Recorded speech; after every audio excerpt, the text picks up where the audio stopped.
The purpose of this video is to analyze Dying Light 2 with a focus on narrative. You may think that I view Dying Light 2 negatively, which is not the case. It is one of the better games I played, and for that exact reason I want to point out where it could improve as some sort of constructive criticism. Dying Light 2's allure is the combination of parkour and combat, and that sentence is more true than you might think because the rest of the game is below average.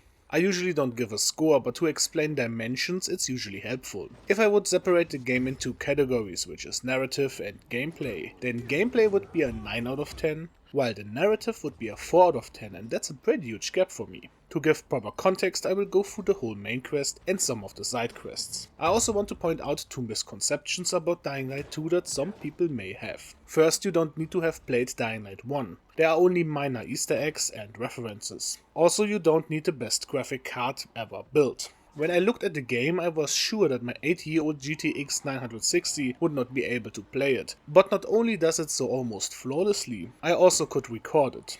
If you play on low settings, change sharpness or you get eye cancer. I will play the full intro because there are already narrative problems. But I don't want to start with huge criticism, so just keep a few things in mind and I will come to that later.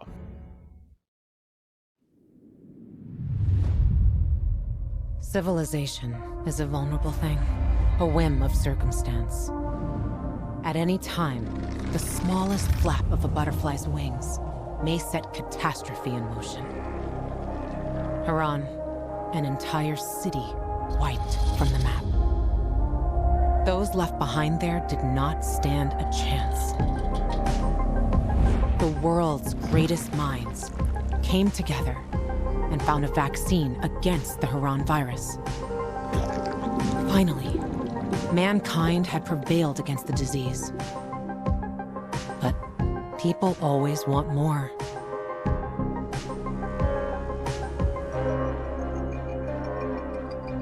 Despite a promise to shutter its labs, the GRE continued its research in secrecy for military purposes. It didn't take long for a variant of THV to escape into the world once more.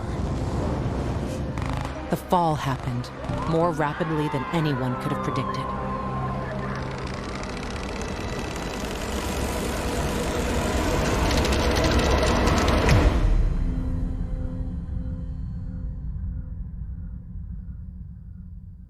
The few who survived now live in small enclaves. The only means of contact between distant human settlements are lone individuals, brave or desperate enough to travel on their own across dangerous wastelands. They are known as pilgrims. Somewhere on the map, one city is still standing. A city isolated from the outside world. A city with special rules. Now, it's the last bastion of humanity. A chance for us to learn from history. And for once, make the right choices. Because every choice you make here shapes the future. Irreversibly.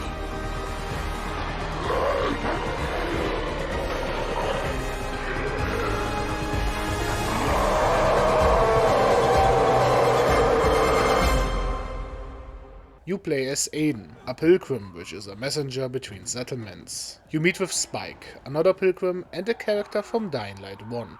Aiden, together with his sister, was experimented on by someone called Waltz to find a cure for the THV, which ended the world. Spike is your mentor and the one who contacted you.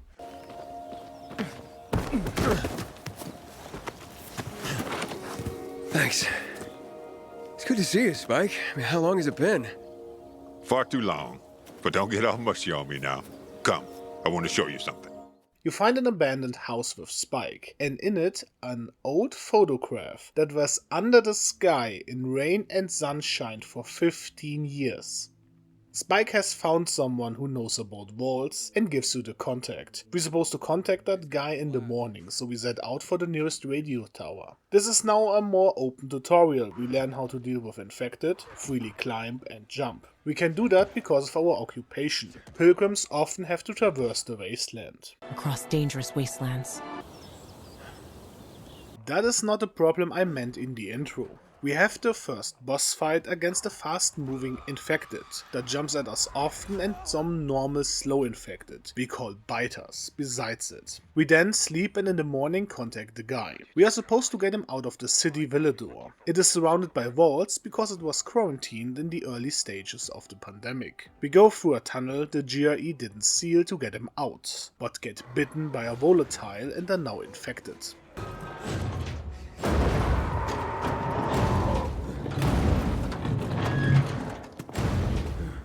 Are you alright? Fucker bit me. A volatile. Lots of those fuckers in the sewers. Let's get to the light quickly. Where's Mia? Later. We have to move. Resist it. It'll pass. Just stay strong. Our informant gets taken away by renegades, the human enemies for the most part of this game. We help him and defeat the attackers. Because reinforcements are on the way, we escape through a vent, while the dude stays behind, but before he does, he gives us a key. Quick! This way. You first.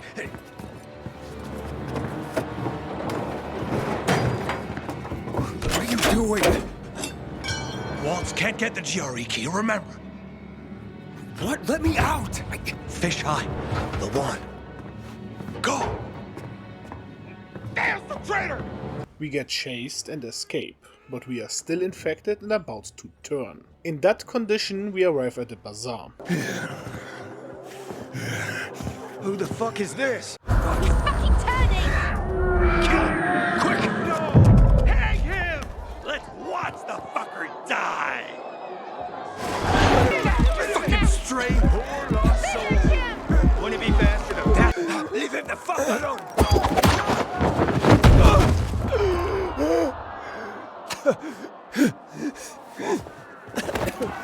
Here comes! He's about to turn! What's his problem? Thought it was a But staging he's fit. an outsider! He must be killed! He's with me. You got that?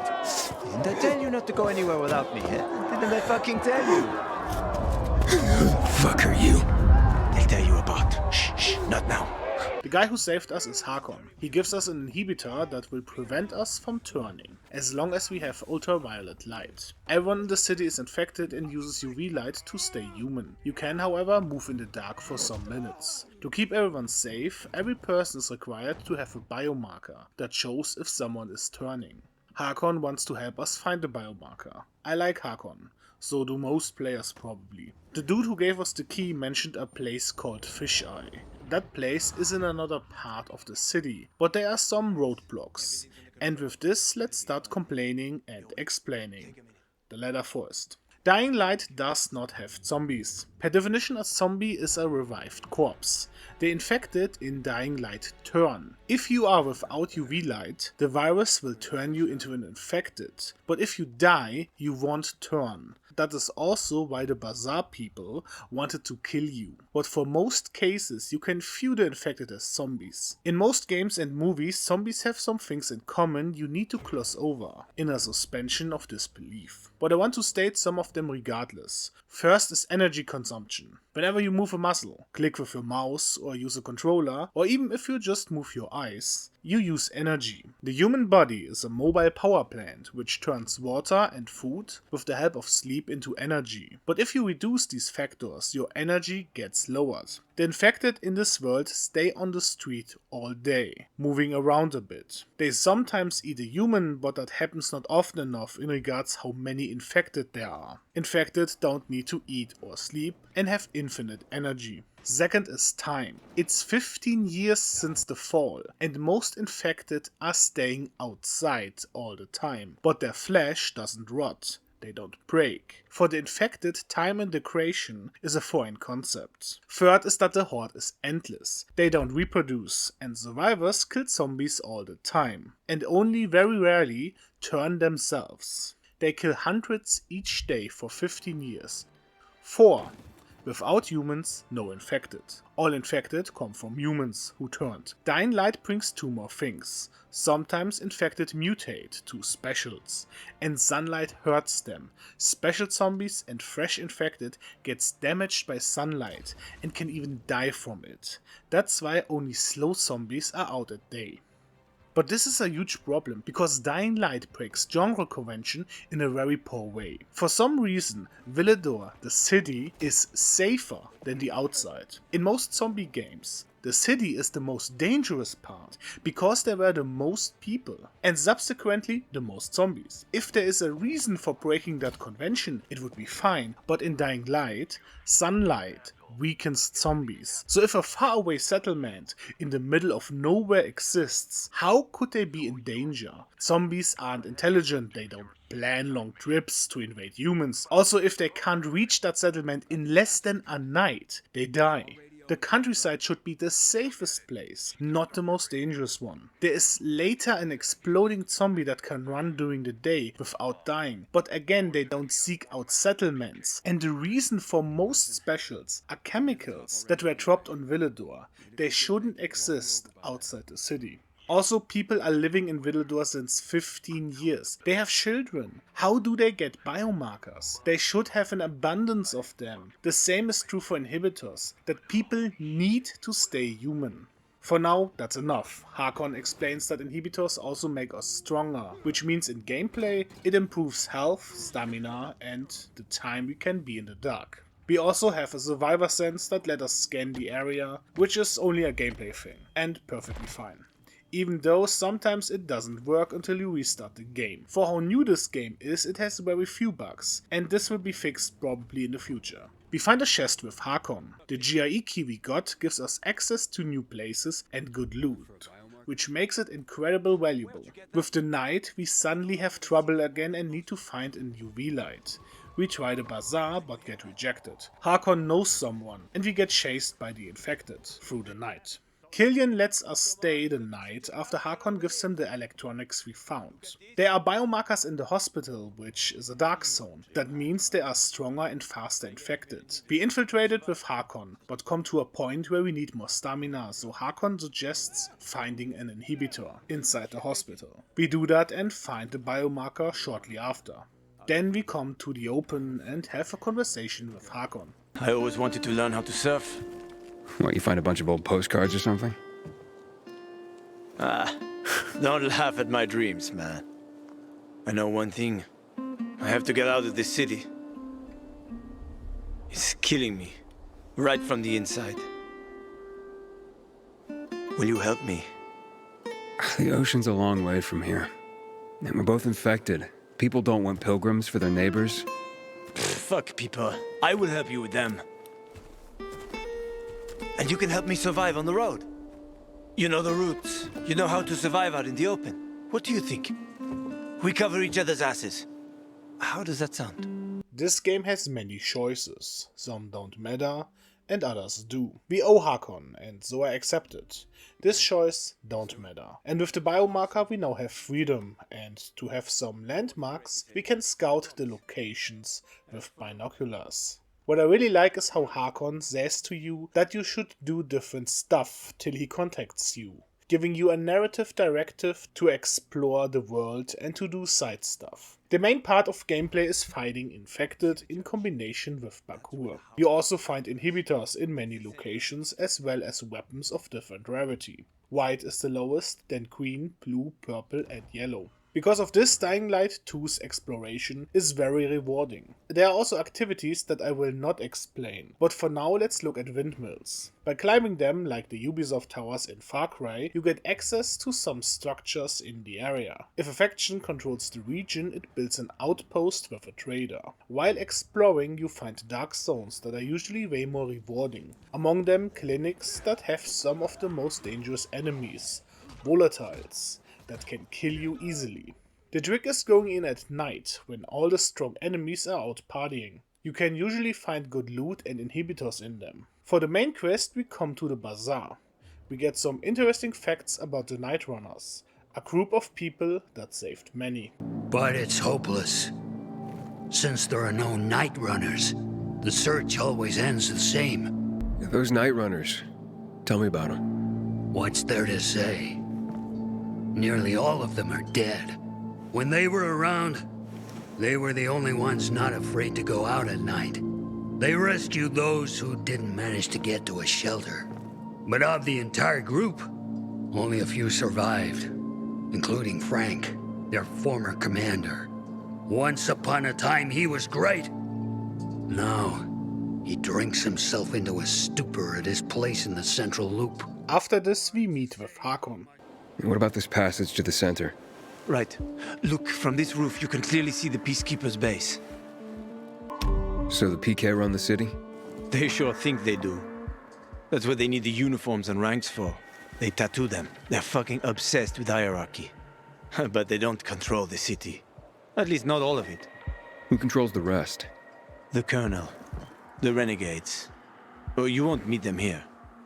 For now.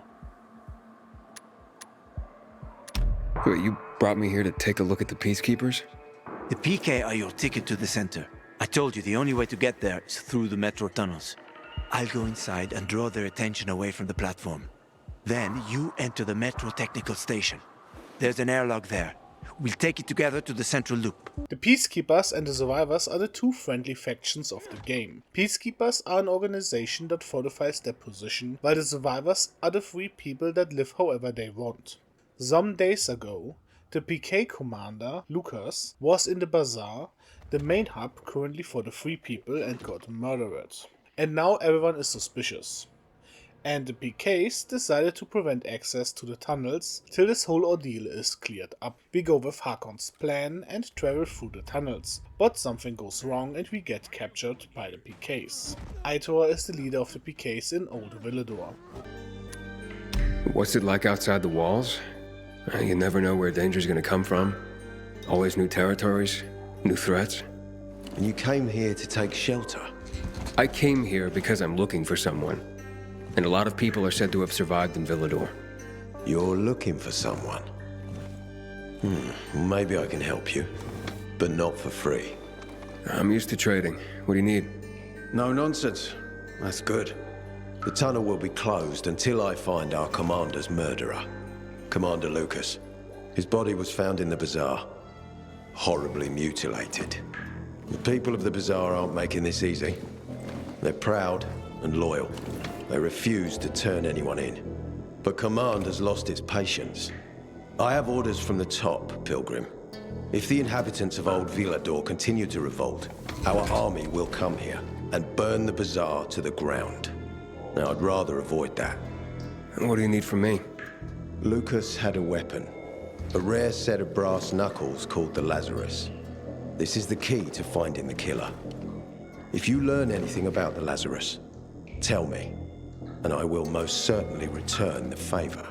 So we got our next task. I want to emphasize the point that Aitor does not want bloodshed and avoid conflict. Hakon helps us and says we need to meet someone named Hubert, a fence. We wait for him and he flees as soon as he sees us, which is suspicious. We chase and confront him. He says he doesn't have the knuckles and directs us to Maya, which is a little girl. This is also a moment when I really got mad at Aiden. You could help us find a murderer. Okay, I'll give you this stupid thing, but for 500.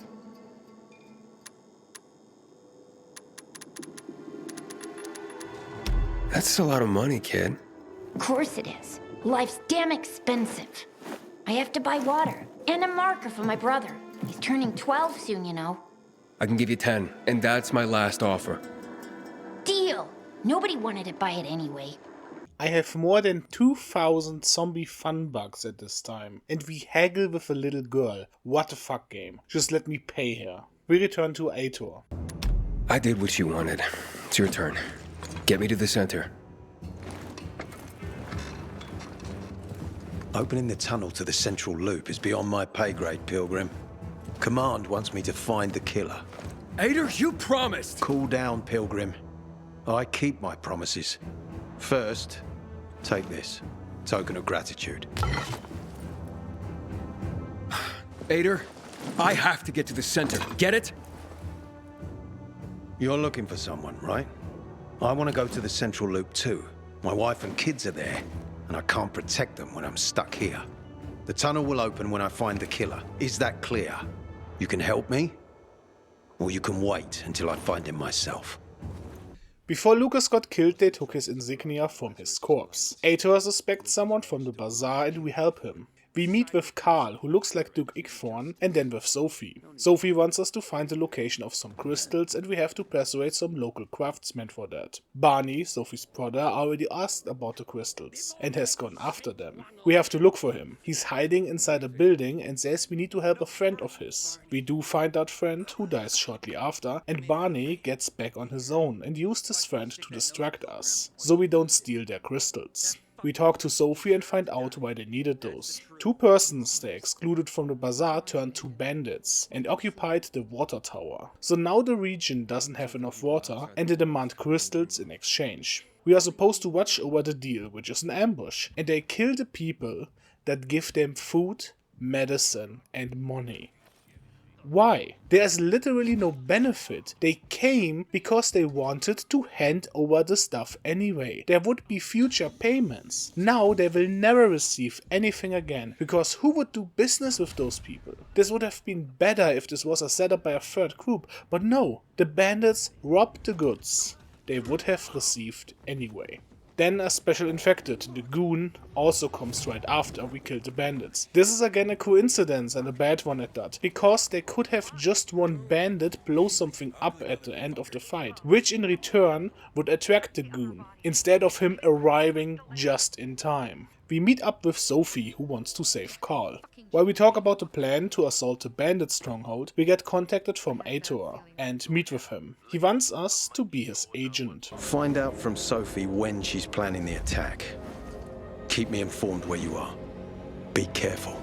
We go back to Sophie, talk a bit, then move to a different location, talk a bit again, and then attack the bandits. It wasn't even 10 minutes ago when Ator told us to keep him informed about the attack, and then we suddenly rush in. There's no option to inform him, as if the devs forgot about him. We kill the bandits, hiss our flag, and free Carl, who says very little. In fact, he just doesn't matter anymore after this, which is very strange. Sophie doesn't answer our calls, so we go to her hideout. We now can make a choice. Go to Ator or help Sophie. This choice only lets you skip a quest, it doesn't have long-term consequences. Many choices do that. They are more narrative shortcuts instead of meaningful choices in a way. The hideout was attacked by the PK as it seems. We work for Ator and he didn't inform us. And I'm really curious what he says about the attack. When we ask him, because that is something normal people would ask, right? Why did you attack Sophie's base? You didn't want bloodshed. I can't wait to ask him that. Ah, I get it. Sarcasm. We get attacked by some of Barney's men after he sees us taking our radio and contacting Ator. After this we fight the big guy who accompanies Sophie. Then we meet her again and talk with her. She wants us to free the water tower of Jack and Joe, the bandits that control it, and give control to the survivors. We agree. I want to give some examples for Sidequests after leaving Old Villador, but right now I want to talk about dying. When you get killed or fall to your death, you respawn at the nearest safe zone. I was in the middle of a challenge and died near the water tower, and suddenly I revive inside the water tower and I cannot abandon the quest. I'm stuck and have to do the main quest. We climb the tower and can leave or fight Jack and Joe. When it comes to decisions like that, I usually let named characters live, just because you could get more quests later that way, which does happen in this case. Then you decide who gets the water tower and the control of the region. This is an important decision between the peacekeepers and the survivors. The survivors tried to kill you when you were turning, which some may defend, but they just didn't want to kill you, they wanted to hang you. They decided against a quick, merciful death and wanted to see you in pain. They constantly show animosity against the peacekeepers and how they all deserve death, and the water problems have nothing to do with the peacekeepers. They brought this upon themselves. It seems that the peacekeepers take food as payment for the protection, but that is, on a side note, very often this is repeated. She begged the peacekeepers for help, but they ignored her. Eventually, she was injured. We're fighting for survival. Without water, the whole bazaar will die in under a month. And the peacekeepers, they won't help us. Just like when my mother died. They just sat and watched us die. Turns out, you're one of them. You don't care about us. Tell me, why should I not kill you? Sophie, shoot! What are you waiting for? If you don't help me, you are the bad guy. This is a childish and stupid reason. They demand their freedom and claim to be their own group that doesn't belong to the PK. But if those people don't risk their lives, for them, the PKs are the bad guys. On the other side we have Aitor. He's nice, kept his promises, and doesn't insult you constantly like Barney. He also does want to solve the situation peacefully. Also, and that is maybe just me, but I tend to like people more that didn't try to hang me. So of course I gave control to the peacekeepers. There are also bonuses tied to the decision. Peacekeepers have combat bonuses, like traps and later the strongest weapon, a crossbow. And the survivors provide help for the parkour part of the game. Per description, they only set up those in the zones they control. That means that it is only effective if you give all zones to one group, because then you get all their benefits in almost all zones. The way you give a zone is fairly simple and a bit generic. You solve a power puzzle and then you choose the faction, in almost every zone. Because Barney is our highest suspect, we go to his hideout and search his belongings, and find the vital piece of evidence. Barney finds us and we have to fight him. And then, right after we defeat him, the peacekeepers and Hakon shows up to catch him. What a perfect timing. This doesn't need to be a coincidence. You could have just contacted them after defeating Barney.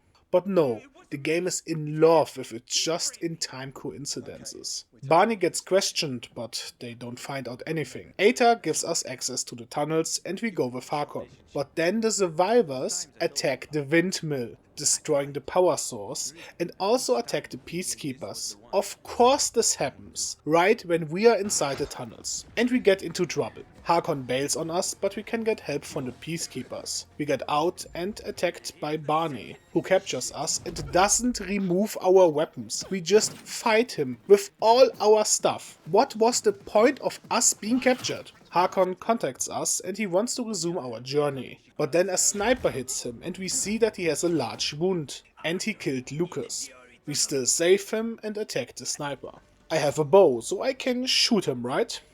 No, not possible. We have to climb the building and attack the sniper, and the game just starts to shit itself. Because when you choose to climb the building in another way, nothing happens. The game that celebrates itself with the freedom how to climb cannot cope when players just do that. So I have to drag back and come in again, and then suddenly I get to fight a sniper, who just runs away. Hakon tells us before he goes that Waltz forces him to do this. We go through a different tunnel and Waltz is just here and beats all the peacekeepers and you. Then you see me turn and kill the renegades. Waltz took the GRE key and we follow him to a car factory, where he uses the key to activate the power source of the city. We get saved by the sniper whose name is Lavan and run from Waltz. She is after Waltz and Hakon because she was experimented on by Waltz just like you. You find that out through flashbacks throughout the game. We come to the city and get the paraglider. But before that, let's talk about side quests.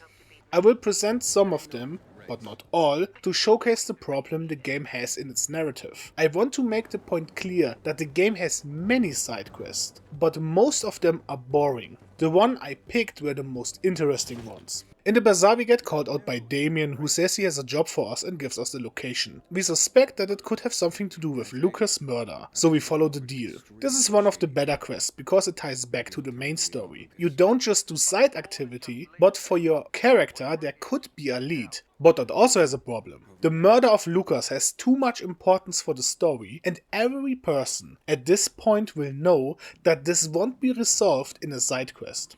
It only gives the character Aiden a reason, but the player will never wonder if we find out something significant. We go to the location and it's a trap. They lure people in, then kill them. We meet Damien again. He is getting blackmailed into doing this because they kidnapped his brother. He gives us a location and we find out that his brother is in fact working with the kidnappers. We contact Damien and then kill his brother. He locks himself in the tower, we climb it and find him at the top. He can't cope with all the deaths he caused and wants to kill himself. You can save him here, but I failed to do so. And he dies. It's a good quest with few hiccups. First of all, how could Damien not realize what an asshole his brother is? Why does he care about him? They are twins. He doesn't know his brother very well. There is also the problem that currently those bandits seem to have a way into the city without the tunnel, but you cannot ask them. You find a boy that wants to explore a dark zone alone, because he and his parents are hungry. You offer your help and bring the food to him. His parents are already turned, but he doesn't want to realize this and feeds them. This quest tries to for an emotional payoff, but for that you need to establish an emotional connection. I don't even remember that boy's name. You also can't really solve the quest. I tried to kill the parents, but after giving them food, that's it. You just leave him there. At one point you find a woman who sings on top of a building, in a city where infected react to loud noises. She wants you to find her scarf, so that she can sing in the bazaar again. I'm not kidding. That is the quest, and with just that you can guess how it goes. You find a woman on a balcony. She wants you to search for her brother and her lover. Her brother has locked her inside the room, and she thinks that's because he doesn't want her to be together with her lover, which is stupid, because what's his plan? Keep her locked for all eternity. You find her brother, and he tells you that all of them turned besides him, and he couldn't face her, so instead he locked her up and went back to finish the others. So if he died also, she would have starved inside the apartment.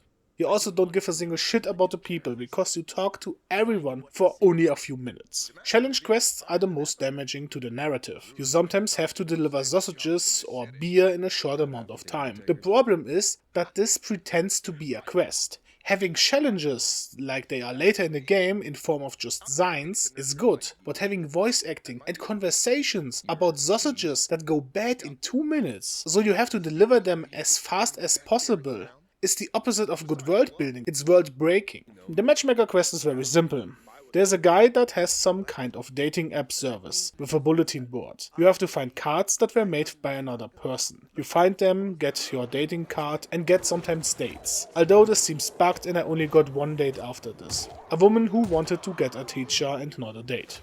This quest in it itself isn't bad. It's just that you have those very personal, tragic stories in some side quests and in the main quest, and then silly side quests besides it. Comedy writing is hard enough, but having comedy and sad emotional stories in one game is even harder, and the writers didn't pull it off. You have people that search for their relatives, trying to survive, and then a dating app between them. I think the best way to pull it off is to strictly make a line between main quest and side quests. The Yakuza games are a good example for this, with a very serious main story and absolute silly side quests. But in that case it fits better because when you approach a side quest, you know that it will be a funny or a silly story and not a heavy one. In Dying Light 2 it could be anything. So you could get a sad story, then a funny one, then a sad again, and so on, which reduces the impact each individual story has. With access to Villador City, we can now fast travel. This marks a fairly significant change within the gameplay. In Old Villador, you traveled across the roofs trying to be fast and not to die. You also could climb in any way. In Villador City, you have many tall buildings that you cannot climb that way. You use your paraglider, which is significantly less interesting, and a set path. I still found enjoyment in that. Because of the perks I choose for climbing, I could still climb in unintended ways. Some activities state you need X stamina or the grappling hook, and I could still do them with wall runs and jumps. The larger interior parts, metro system and some of the buildings are interesting locations, and after finishing the game I'm not sure which I like best. But there is a big difference in traveling Old Villador and now Villador City. The paraglider is the first equipment you can upgrade, and with the full upgrade you can actually fly higher, and combined with the winds that restore your stamina, I was able to climb pretty high on the VNC tower, the largest building in the game. Our next task given by Lavan is activating the electric station. We find 3 peacekeepers at the location that are entertaining and you never meet them again. The station is just like all the others, with the power cable puzzle. We meet Lavan at the fisheye, the central location and hub for the 3 people. She tells us about Frank. One thing about Frank. Do you see these people? Anywhere else, they'd be savages at each other's throats, but not here. Here, they stay calm, cool, and collected, 'cause of Frank. They respect him because he was a night runner. Everyone here owes him something, including me. If it wasn't for Frank, I wouldn't be here. And where would you be? In a dark zone as a biter? Or in some den, high and about to get higher? Frank will help us. You can rely on him too. Trust me. Ready? Let's go.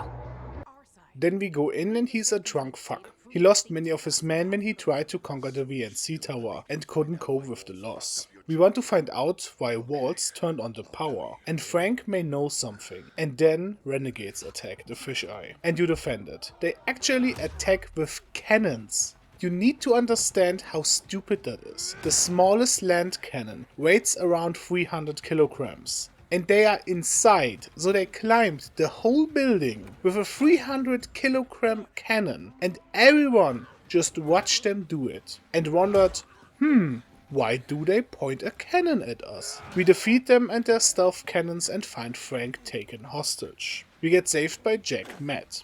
Check who needs help and bring in some medics! And make sure there's no more of those fucking renegades in the area. Yes, Commander. You alright, boy? Jack, man. Come on, Frank. You alright? I saw you fight. What's your name? Aiden. If it weren't for you, a lot more would be dead. The renegades are under Waltz, so we get directed to Roe, a lieutenant from the Peacekeepers, who might know something. Roe is one of my favorite characters and he is currently fighting the renegades. We come to help. You took them out? Who are you? Aiden. I got orders from Jack Matt. Well, fuck me. Let's look at what Santa Zelza brought us. Withdrawal? Now? This is some kind of fucking joke. Know how many men I lost to secure this miserable plot of land? Look, I don't, Lieutenant, but I have other... 5 of our very best. The GRE database is probably Walt's goal, and it is inside the observatory. But that area is highly contaminated. Lavan tells us the reason. Williams, who is the head of the renegades, ordered a chemical attack on the city, which did turn the population quicker and doesn't work against the infected. Chemical weapons, or any weapon, doesn't appear out of thin air. They get developed, often over years, and there is no way that the scientist didn't test it during development. How can it even come to that? They had some chemical stuff, no one knows what it is or what it does, and they don't test it. But hey, just drop it on the city. They say he's a lunatic, but that opens more questions. Someone put a lunatic into power. Either he's gone insane, coincidental right at the time he got in power, or everyone was on the joke of having a genocidal madman in the army. But he was too much of a funny guy to remove him from the army, and everyone just wanted to see what happens and promoted him. We go to the observatory and it's a total wasteland. We suddenly start to turn and Aiden loses consciousness and wakes up among corpses. Aiden is a fucking sleeping beauty. He passes out almost at every point in the main quest. This world is dangerous. There are infected everywhere. And when you don't get UV light, you turn into one yourself. But Aiden has a tank and the whole national Switzerland army as plot armor. We meet with Jack Matt because maybe he can help us. He knows a scientist but wants to take control over the VNC tower in return. So we help him getting UV lights as preparation. We contact Rainer, who works as a powerful supplier. He gives us the location of the UV lights after some bribery. We get the supplies and Aiden loses consciousness again. Then we return the lights to Rainer. Then we go to the fisheye to talk about the operation. Essentially, we go in as a team with Ro and establish a forward base. Then we also ask Frank about it. We were so close back then, Aiden. So close.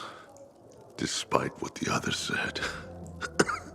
I really did have a good plan. A solid plan.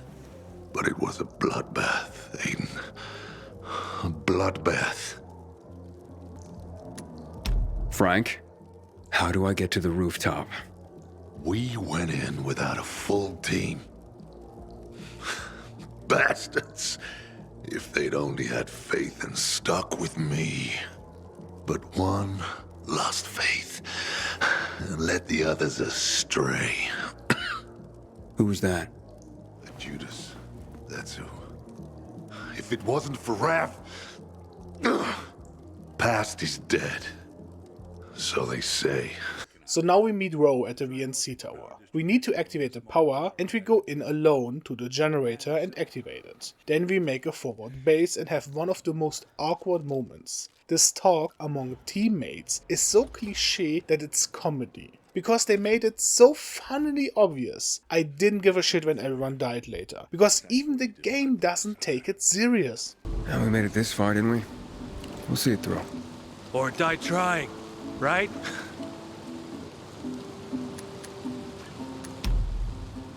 So, what are you looking forward to after this is over?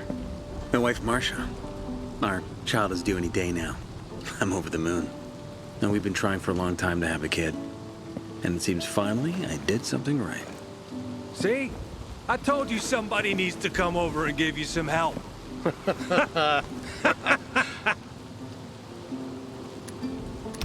Oh, nice boots you got there. Oh, thanks, man. I got them at the bazaar. Real cheap, too. Oh, no, did you have to? Now he won't shut up about them.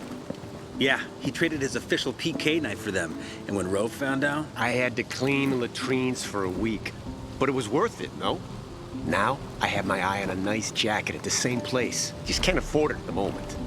But this mission will earn me some extra, so I can buy it soon. Will you shut up already? We don't care about your wardrobe. You're just jealous, because you look like ass and I get all the pussy. All your mothers, you mean?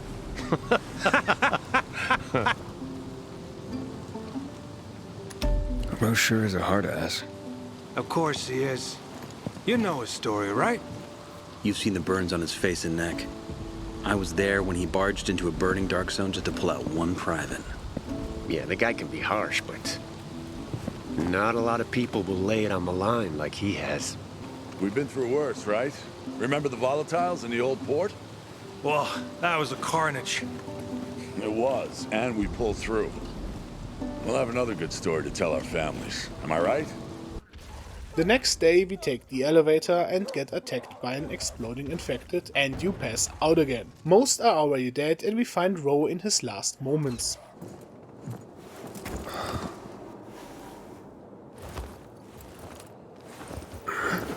Aiden! Oh, you survived. I thought you were dead. They fucking wish. You'll pull through, Ro. Just hang in there. Oh, hell I will. The transmitter? Matt said you have it. I do. You can't lose it, Aiden. You can't. Aiden.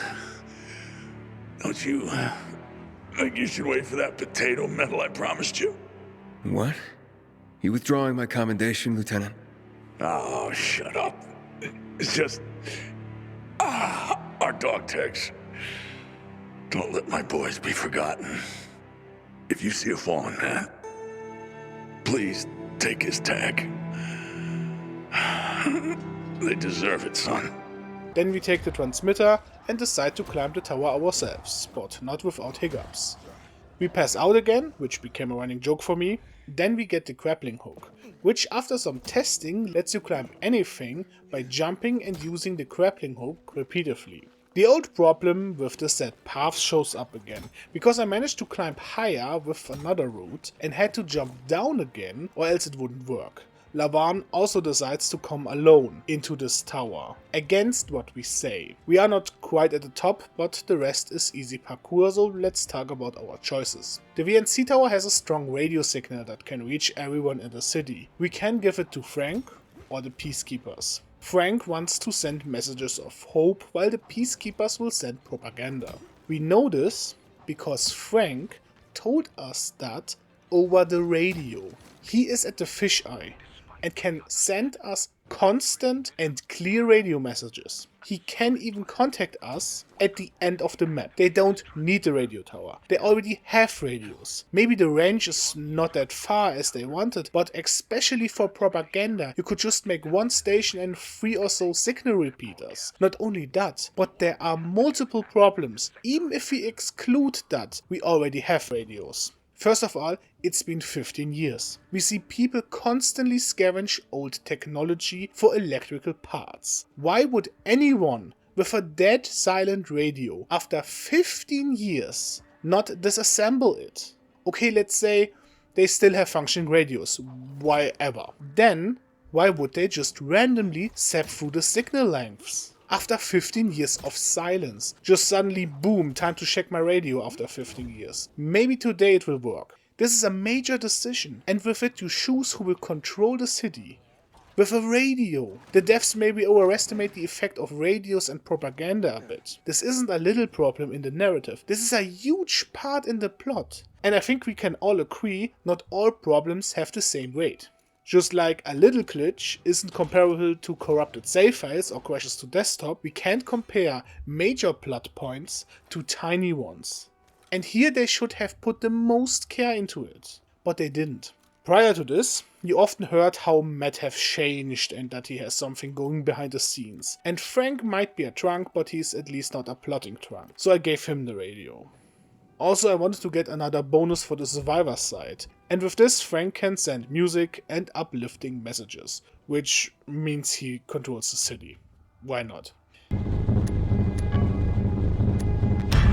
Frank, what kind of music did you used to listen to? What? I'm wondering what kind of music you'd play on your radio station. Don't tell me it'll just be you talking all the time. If so, I'm changing my mind. You motherfucker, I can't believe it. Thank you, Aiden. Thank you so much. You have no idea. Any kind of music, anything you want. Aiden, something's gone wrong. We can't detect the transmitter signal. The people need this antenna more than you do. What? Aiden? What have you done? You'll hear soon enough. And let's hope Frank's still got it. Frank, you handed control of this antenna to that washed-up drunk. I can't believe it. I'll take it back, I promise. The problems doesn't end here. The Night Runners, the whole team, failed to conquer the tower. Most of them died. They were portrayed as the best of the best. And you alone made it to the top. But then, so did Lavan, who just suddenly arrives. You are the protagonist, so it's expected. But why is Lavan also here? Not only that, but she suddenly behaves like a rotten, spoiled princess. Because she was worried and came against our wishes, we have to get her new shoes. Not only that, she also doesn't want us to touch anything in her apartment, instead of going in herself. And then she gets mad at you, because you found out that she and Hakon were a couple, which is a picture right under her shoes. She sends you to bring her. I don't like Lavan, and I tried my damnedest not to have a romantic route with her. We return to Frank, who seemed to have overcome his alcoholism. With the radio, Frank managed to pick up the radio signal from the renegades. To get a better signal, we need to get more radio stations. Let's just ignore that first radios don't work that way, and also that the enemy seems to talk non-stop on radio about their plans. We conquer another antenna and fly off to the renegade position. They lure us into a trap, and of course Aiden passes out again. There's also this weird carelessness from Aiden. Whenever there's a cutscene, Aiden just doesn't raise his weapon or is on guard. He just lets everyone do shit, and the enemy also doesn't do anything, as if both parties know they are immortal in cutscenes. Frank comes to our rescue and Hakon contacts us and wants to meet in a church. Of course, it's a trap and we fight him. Hakon is being blackmailed by Waltz. His leverage is Lavan. We fight him on multiple occasions, but each time try to persuade him not to fight. Problem here is that you visually kill him. At one point I smash his head, but he's still alive. And Lavan comes into the church to kill him, and we talk her out of it. And Hakon stays alive. I do like Hakon, so I'm grateful that you can save him. We return to Frank and he re-establishes the Night Runners and makes Lavan a Night Runner. Because according to him, she now has balance instead of rage. Hakon even shows up. This is a way better story because you know these people. It has more impact than just throwaway characters. Frank found out that a GRE scientist is still alive, Veronica Rhines, who was at the bazaar. So we return to it, and it could have been a really important and emotional scene, because it shows you the consequences of your actions. It fails because you could return before that. When we were at the tunnel, we heard the fighting in the bazaar, and as soon as you get fast travel, I returned, so will most players. You come to the bazaar and there are zombies, but no comment or anything. You also see that the upper parts are just background and can't be climbed. And they also forgot to remove an NPC that just repairs a fan, probably during all the fighting. We meet Sophie again. Sophie? Who did this? You. You. And the Peacekeepers. Your friends. They attacked the bazaar. Most of us died trying to protect it. I told you. Told you they were murderers. All their empty claims of wanting peace. And look. Look what they've done to the bazaar. My home. Does this look like peace, Aiden? So many years of work. So many years of fighting.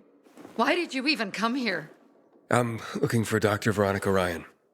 Well, then you're a lucky son of a bitch. She survived. Look how she still victimizes herself. She attacked the windmill and the Peacekeepers, and they retaliated. But yeah, they are the victims. Anyways, we follow the lead to Ryan.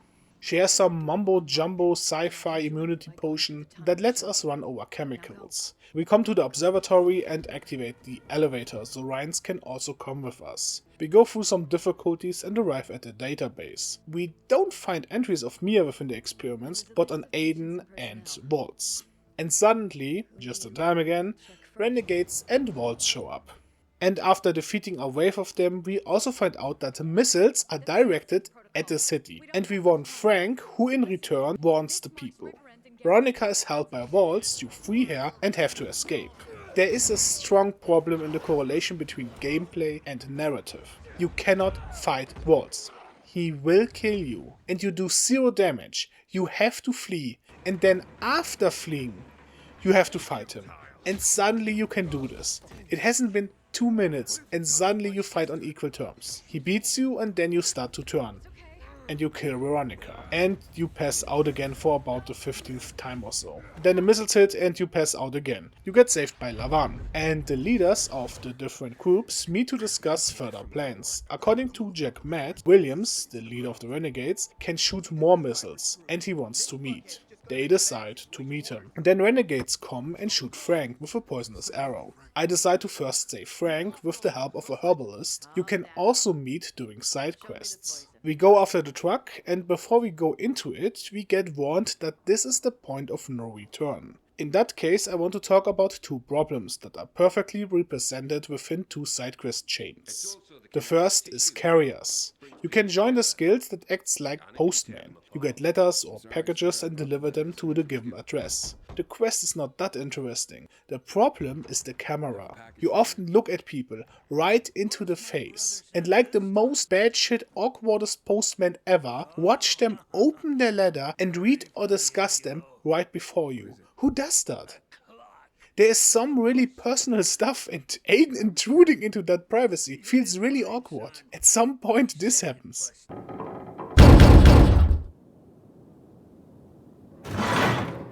I'm from the Carriers Guild. Did our parents send you? Who is it? Shh, baby. How did you find us? That's what the Carriers Guild does, but no one else knows. Not even whoever sent that letter. It's from your parents. And my dad, too. What did they say? To come home. That they forgive us. That we can work this out. Let's go, Mickey. I don't want to hide anymore. I want to go home. It could be a trap, baby. A trick to get us to come back and then separate us once and for all. Please, Mickey. I can't live like this. I miss my mom. But I love you, baby. I don't want them getting between us again. But, Mickey! I'm gonna leave you kids to it. Good luck. I feel very uncomfortable. The best way to describe it is when I was a kid and one of my friends got scolded by his mother and I couldn't leave or say anything and tried to be invisible. The second chain is Book Club. This quest includes just fetch stuff, but with good characters. And the most dateable person in the game, Talia. Despite making non-creature spells cost 1 more, she's fairly knowledgeable, and you often talk with her. The problem is the dialogue system, because what you say is represented with about 3 words, and sometimes Aiden suddenly just goes haywire. Here. Tell me, Aiden. As a pilgrim, are you an adventurer like Huckleberry Finn? So of course I say that my work is not like Huckleberry Finn. I kill infected monsters and humans, craft weapons and loot ruins. What I wanted to say was just, no, my life is pretty different. But this is what the game says. A pilgrim doesn't have the luxury of adventure, Thalia. I didn't mean anything by it, Aiden. I just thought... I thought what? That the real world is the same as some lazy adventure novel? I'm sorry, Aiden. That was insensitive of me. Yeah, I guess it's all you know. Surrounded by books all the time. Me? I grew up surrounded by much more dangerous things. Of course, Aiden. If this doesn't explain the problem to you, my talking won't either. So I leave it at that. Back to the epilogue. We battle our way through the truck driver who takes us to the Renegade stronghold, where we meet Williams, and he says, "Play, Anna. There's nothing to fear." Aiden, right? You've come to kill me, have you? I came to find Waltz. You see, Waltz and I aren't exactly on speaking terms these days. Where's Frank? He almost died. What? What happened? Your men, they shot him! Wait, Sam. You saw it happen? You saw my men shoot? Matt did. You saw my men? I only sent one guy, Aiden. Only a driver. Aiden, what's happening? We can count bodies later. You and Waltz launched the attacks and ambushed Frank. I had nothing to do with that. I stopped the attacks 11 years ago, and I'm trying to stop them now. Waltz? He's not here. Don't listen to him, Aiden. Lower the bulkheads. You know what he wants, right? If you don't kill me, he and his thugs will if you let them in. You want to find Waltz, Aiden. So do I. You have to trust me. I never found decisive proof before agreeing to believe in Williams. I only thought that this is the typical plot twist that someone wrote, but that is less rewarding than deducting something with in-game clues. We agree and get to Walt's laboratory, but don't find much there. William then lets us out and directs us to a tunnel where we can find the central GRE facility, and then we get ambushed.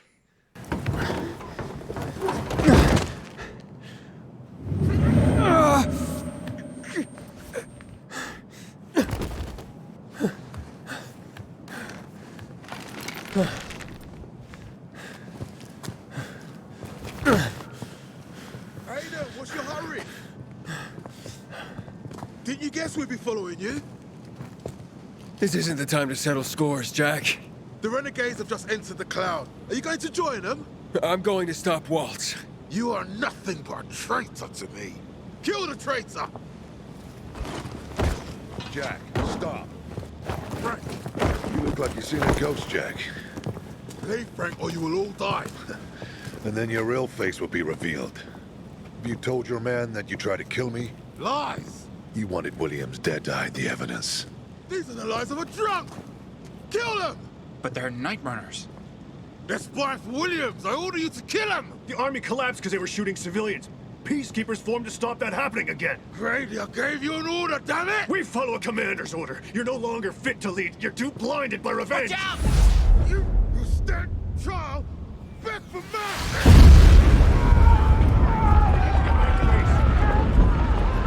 Another attack. Williams was right. I need to get the key from Waltz before he destroys the entire city. The missile strike happened because of a failsafe. Villedor, like 20 other cities, were quarantined with the option of killing everyone in case of emergency. What saved Villedor was the power outage. Now, with the power, the failsafe is active and starts shooting missiles at the city. We travel to the main facility called X-13, and Lavan follows. Lavan gets shot, but Harkon comes to help, and we go in alone. We go through the place we were experimented on, but it's not like our memories. Less dystopian. Players will know at this point that Aiden misremembered, and Waltz was a good and caring doctor. That reveal is fine, because memories can change. We actually construct our memories anew whenever we remember, and Aiden was 5 at the time. We see Waltz put Mia on a bed, and we can guess she is his daughter. I just don't know why he puts her on a bed inside a room that is not a medical one. The facility does have medical rooms. Waltz wanted to cure his daughter, but he needs electricity for that, and doesn't care if the city gets destroyed. What follows is one of the worst boss fights. You beat Waltz numerous times as he mutates, and then finally can't go on. You get to decide to save the city or Lavan, who wants to destroy the missiles before they launch. And I really don't like Lavan, so sorry? But then Harkon shows up and screws my plan and saves her. And then the credits. Take heed and bear witness, for this is the news of the last city standing. A soup kitchen for the poorest citizens has been established in the city center. Farmers are asked to donate any unsold produce. We have survived another night, but many of our loved ones weren't so lucky. Be mindful and help those in need. We are one community.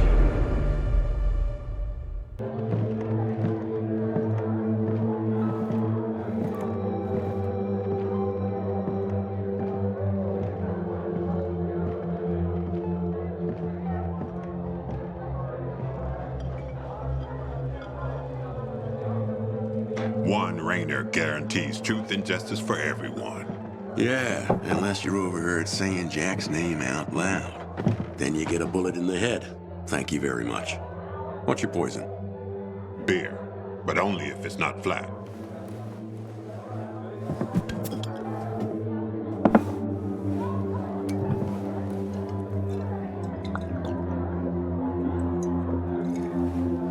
Not bad. A package from Baines. For Frank.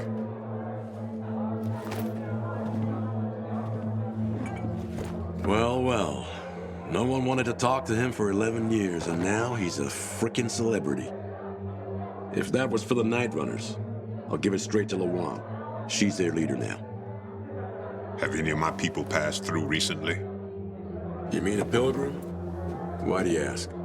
I'm looking for a friend. Thought he was coming here.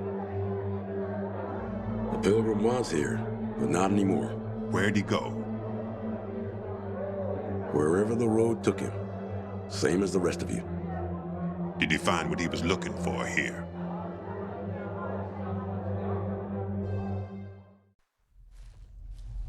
From what I've heard, yeah.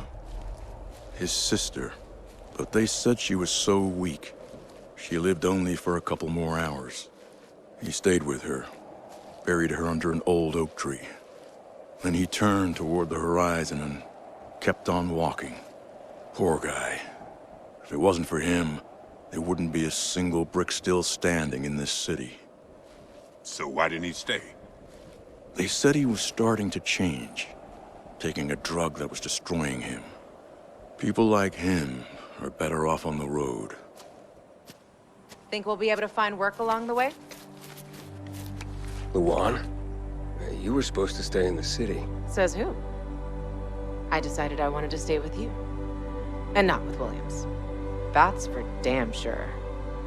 Well, let's go already.